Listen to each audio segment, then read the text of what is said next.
Good morning, lovelies, and what a beautiful day it is. Okay, I'm in Melbourne, well, Victoria, and it is cold, but the sun is shining. And I thought I would jump in here. I've been doing a little bit of crafting this morning, and I was thinking, as usual, I wish I could share this with everyone. So I thought I'd jump into my Facebook page and do a bit of a share.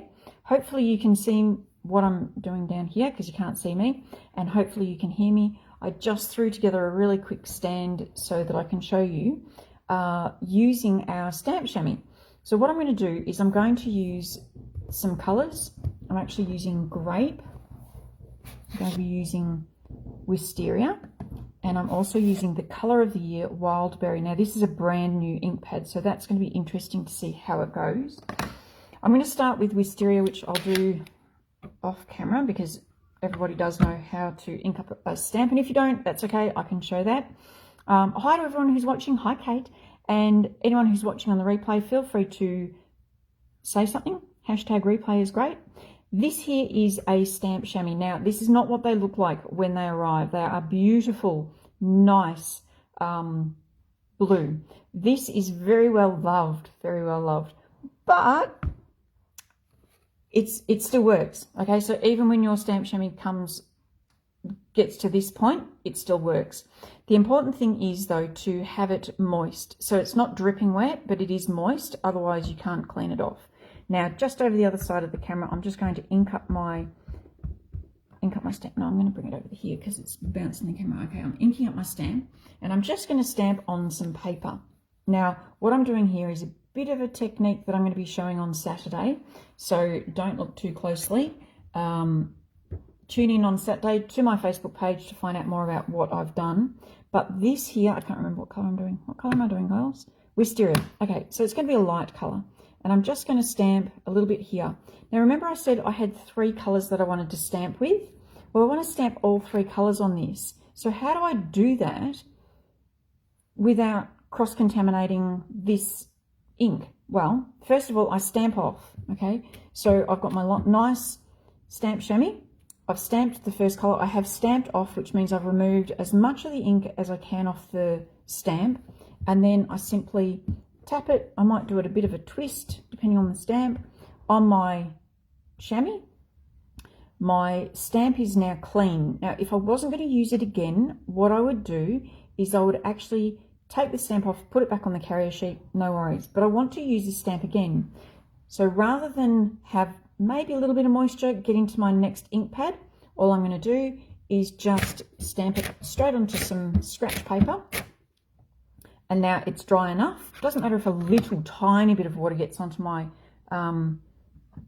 ink pad, because it is a water-based ink after all.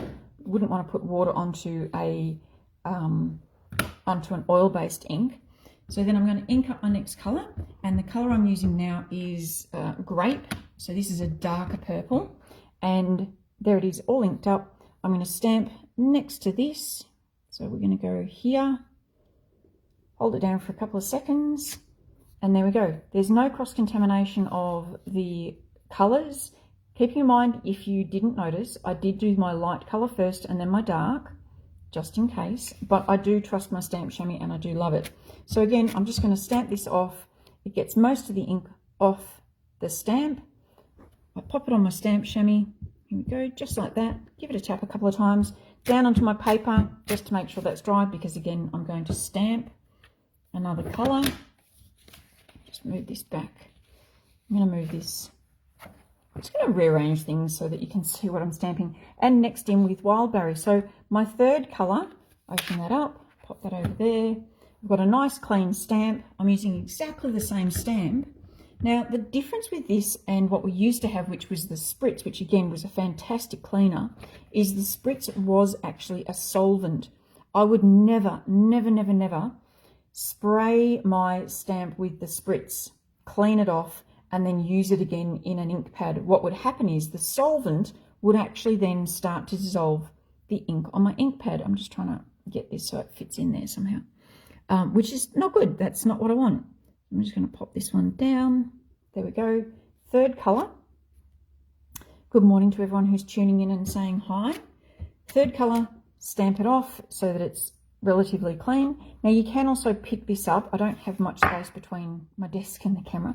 You can pick this up and you can also wipe at the stamp. If you give it a really good rub, you will get some wearing of the cloth like I've done here. So I don't suggest that you give it a good scrub. You don't really need to, just a matter of picking it up. Now the wild berry that I just stamped has stained the stamp a little bit, but again, if I put this back into the wisteria, which was the lightest ink, you won't notice that at all. So I'm just going to move this across so you can see me stamping. This is wisteria coming up.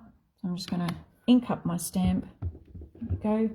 And I've done wisteria, I've done grape, I've done wild berry. I'm going back to wisteria, which I think is a lovely colour, but I always think of listeria and food poisoning when I say wisteria. Anyway, and there you go. Absolutely gorgeous. So no contamination of colours. Again, I clean my stamp off, just tap it a couple of times, and then just so you can see what I'm doing, clean off with this. Now, as I said, now that I've finished with the stamp, I would put that straight back on the carrier sheet. Haven't finished with it though, so it's not going back.